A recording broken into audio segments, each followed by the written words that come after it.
Good afternoon. We will start with a brief opening statement from Coach, and then we'll take questions. First off, thankful as always to be the head coach at Syracuse University. Truly honored for the opportunity that we have this week to play against Georgia Tech, who's just a great program. Been watching them since I was a kid, especially getting the opportunity to go against Coach Key as the head football coach, who's known me since I was 20 years old. He was a coach at Western Carolina, so been a part of just helping me become successful in communication and words. Buster Faulkner, who I coached with at Georgia, who was the offensive coordinator. And then I just think they have a really good offense. You know, I think their offense is good, led by Haynes King, who reminds me of like Vince Young, which is watching him run around and play. He's a strong, powerful guy. I've liked their running back. We got to compete against him last year also, Jamal Haynes, who's legit. Like, I think he's good. And then when you look at Rutherford, Singleton, Chase Lane, they got two tight ends. I like I can't think of his complete name, but number 9 is extremely fast. Watching him play. And then on the defensive side, Kyle Efford, Brooks, Harvey, Powell, all those guys can really play, and they're doing really well statistically also. So I think they're a tough football team, and we're going to have a good challenge coming in this week, and I'm excited to get these guys to come to play against us at the Dome. Take questions. Raise your hand. We'll come around with mics. We'll start right in front with Emily and then Mark right after. Morning, Fran. Do you have an update timeline-wise, injury-wise on Marlo Wax and how long he's looking to be out? Probably at least 6 weeks. Yeah, we'll get him back in about 6 weeks, so should be good to go. Is it a break, or are you willing to share any more about what the specific injury is? He'll be back in like 6 weeks. Yeah, about 6. Pass it right to Mark next to you. Coach, after watching the film, what did you learn about the Blazers defensive line and what changes, if any, you're going to make heading to Georgia Tech? We just got to be more physical, you know, and then we're playing against Georgia Tech, who's going to show you need to be more physical.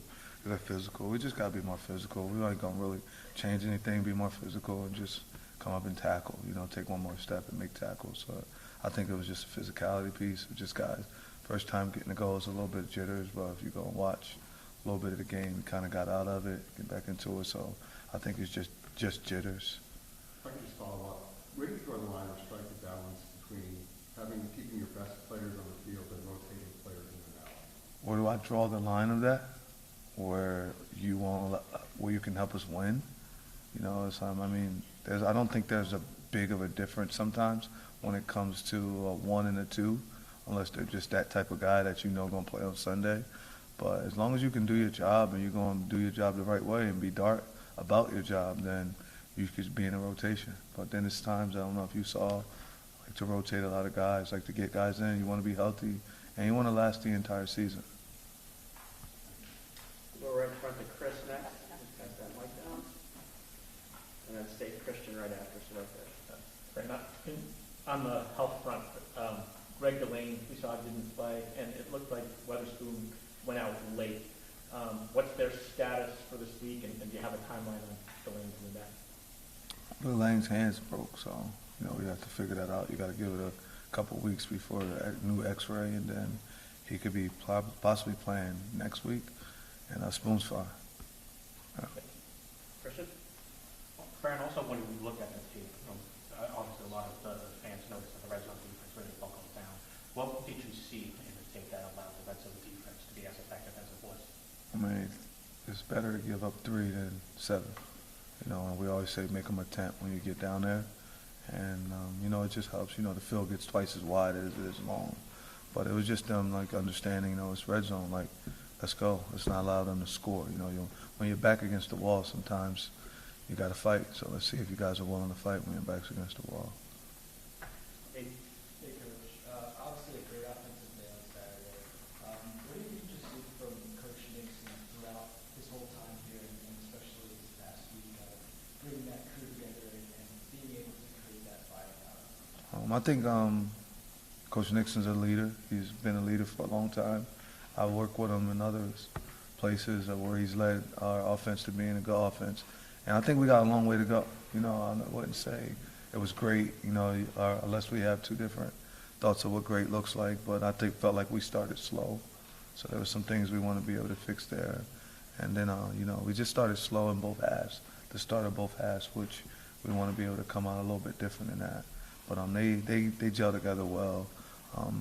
His entire staff, just the whole offensive staff, when you're around them, they're all together. They're all following one thing. Like I'll say, Coach, I want you to run X, Y, and Z. And then he's just, oh, that's going to be easy. We already doing that. So it's just different things that he wants to do. And he's a leader, and they have one vision, so does a good job.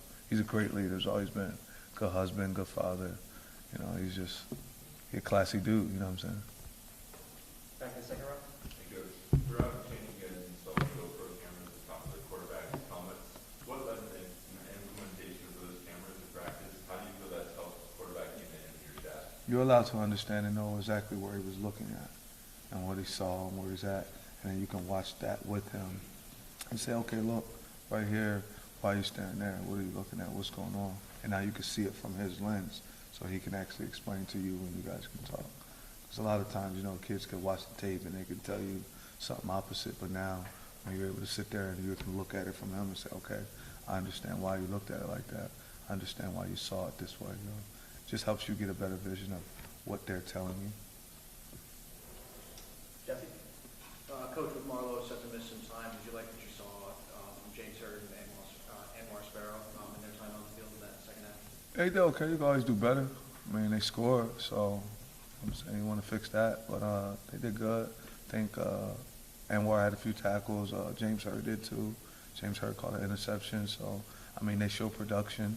So you just hope that they can do their job. I mean, you're going to need 2 to 3 to fill Marlowe's leaving, not being there. So, but it'll be fine. We just got to keep them ready. It's the next man mentality here, understanding. And that's why we kind of tried to go out and recruit the way we recruited. So that way, if something was to happen, especially with him, you're going to have at least 2 other guys to be able to replace him. Carson? Coach, you mentioned some of the relationships that you have with Brent Key after last game and today. Will you talk to him this week? Will you guys have any dialogue? What's your relationship like with him? No, I'm going to see him Saturday. Yeah, he's not that kind of guy anyway. We ain't about to be talking on the phone. Whenever we see each other, we talk. If I was about to go somewhere, he'd probably have but we're not going to be calling each other. I'm not doing that with nobody. We're not about to call each other. We'll talk before the game, make sure his daughter and his family's doing okay, ask personal questions like that. But, we about to compete. It's for it all right now, That's all we have is this week, so. We'll go back down in front to Emily and then Chris. Fran, you talked on Saturday that the run defense was just kind of a matter of toughness. There wasn't enough physicality on the D-line. I'm curious, after looking at film over the weekend, working up with Elijah Robinson, what else maybe schematic-wise is going into that, and how can you fix that looking ahead to Georgia Tech? No, schematically it's the same. We're going to do the same thing. We just got to be physical. We have to be more physical. Have to demand physicality, and that wasn't done. So, but schematically, you can't just go change it up schematically. We've worked all this time to be able to do that. We put that defense in since we've got here in January. So we're not about to just go change it all schematically right now. We're going to stick to what we do, and we should be straight. We just got a couple different things you'll do in practice that'll get them ready and prepare them for Saturday. No, it's totally on me, though. That's not on the defense or the scheme or things of that nature. I think I gave them, I probably didn't push them enough, get them into the right positions to do things enough, and telling Coach E to do certain things. So that's totally on me, and just making sure the guys are doing what they're supposed to.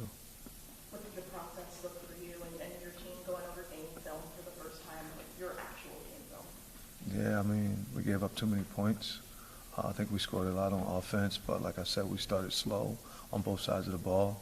But it was a good thing for us because we were able to deal with some adversity. We hadn't had any real adversity at all.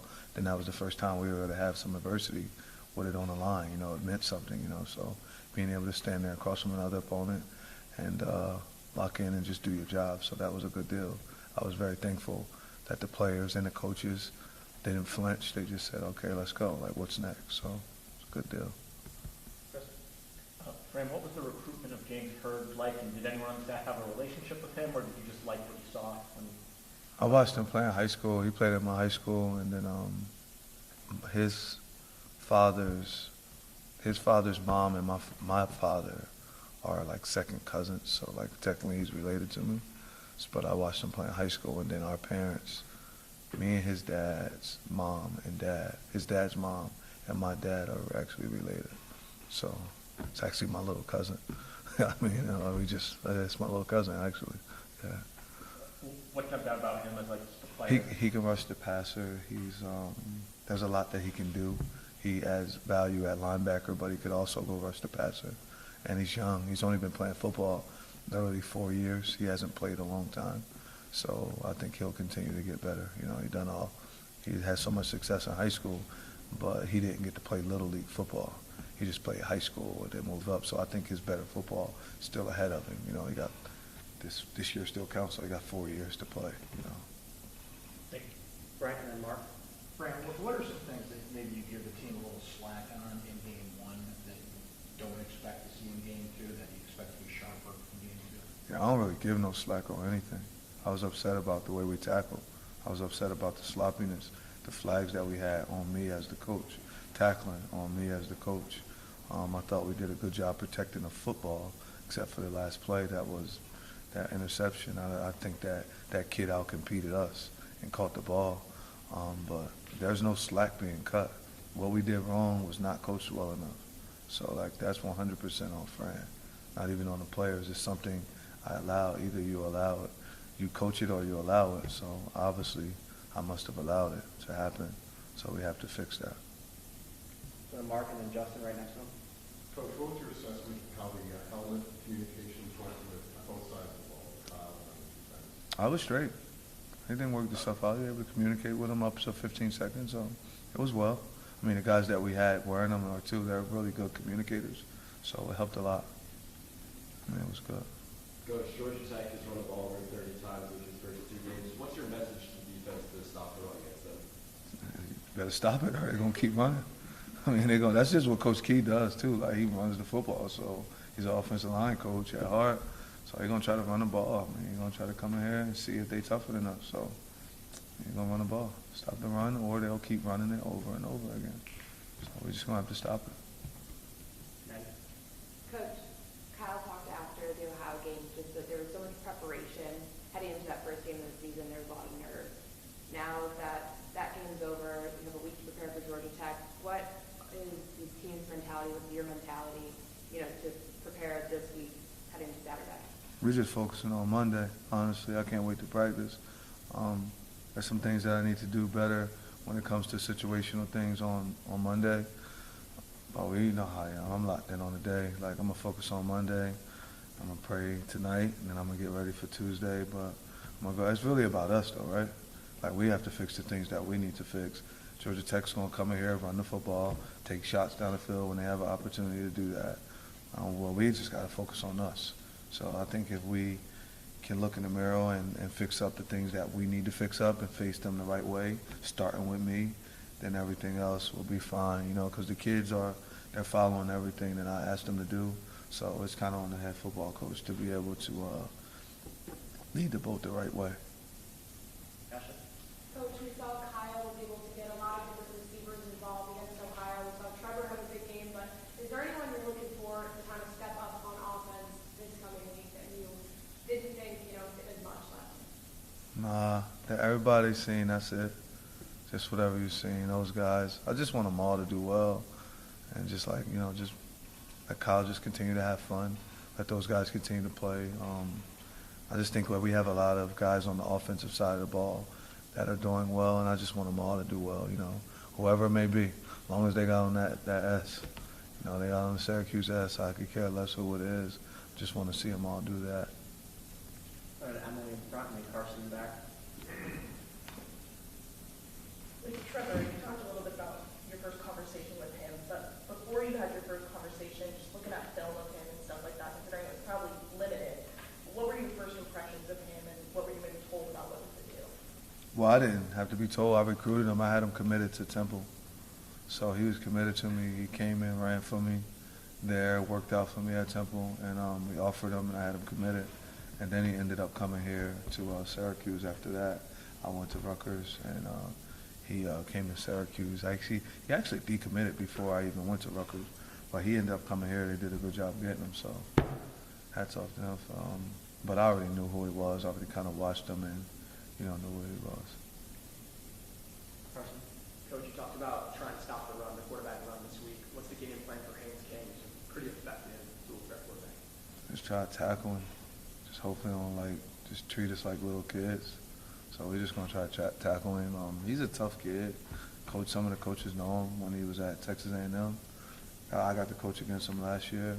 I mean, I like it. I like his game. I think he's a really good quarterback. I mean, just as well as he can run. I mean, the kid could throw. I think he throws a really good deep ball, something that we have to be prepared for and be ready for, because he slings the ball deep. Like he throws a really good deep ball, though. Something else that he does really well. So just try to keep him off balance and just want him to only run and not be able to do both. So just hope that he runs, and then, hopefully that running, hurry up and run the clock out, then we got one more point than them at the end. It'll be straight. So last three, we're going to go second row and then finish with Emily and Brent in front. Coach, you got to see, like you said, Georgia Tech last year. How does your experience against Brent and the Yellow Jackets play into this week? I'm just worrying about the day. I don't know what I'm supposed to say, because if I say something negative, then that's a bad thing on me. If I be like, yo, we're going to go do this, then that's a bad thing. I'm focused on Syracuse. I don't really know no other way, so it's probably boring listening to me up here, but I really care about Monday. We got to y'all seen us play Saturday, right? So there's a lot of things that we need to fix on all three phases of the football game, special teams, defense, and offense. It's really not about Georgia Tech, you know what I'm saying? It's about us. It's not about Georgia Tech. We got to do the things that we need to do today, so when Saturday comes, we'll be prepared for them. Coach Key tough. He going to run the ball. We all know that. That's what they do against everybody. They're going to come run the ball. They're going to bust their butt to try to do everything they can. They're going to try to show. They're going to show that he a tougher dude than me, right? They're going to show that they're more physical than we are. So we're going to play on Saturday. You know what I'm saying? I'm not afraid, but in the same sense, I just got to focus on my house.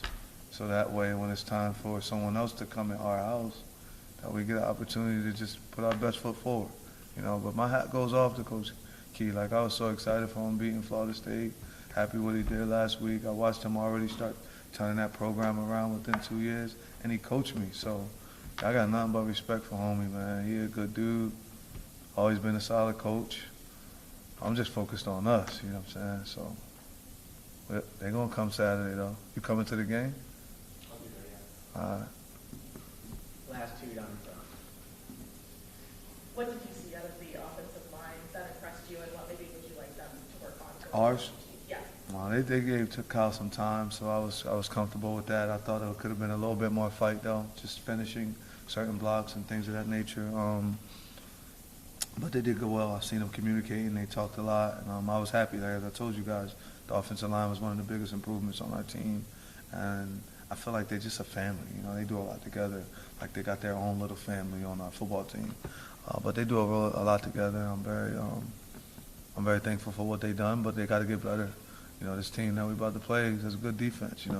They were able to hold these other two teams they played. So they're a good team. They're a really good team. I think they average. They only give up 16 points a game or something like that. So we got our hands full. We got to work, but they'll be fine. We good. Brent, to finish us off. Fran, you mentioned on Saturday that there was an old little league coach who kind of feel better after some nerves. I was wondering if you wouldn't mind sharing who that coach was. It was Coach Orlando. It was a guy that I coached. His name was Coach Orlando. Just seeing him, it was you're nervous, but you had to go out. But then to see him, I was like, dang, my little league coach here. Let me do what I've been doing since I was a little kid. Did that just kind of bring you back to football? No, I was more so just thankful that they came up here. I was like, dang, you came all the way up here from travel here from Camden, New Jersey to come see us play, and it just gave me an insight of just understanding how the fans and how people were behind us. So that meant a lot. I played for the Centerville Assemblies.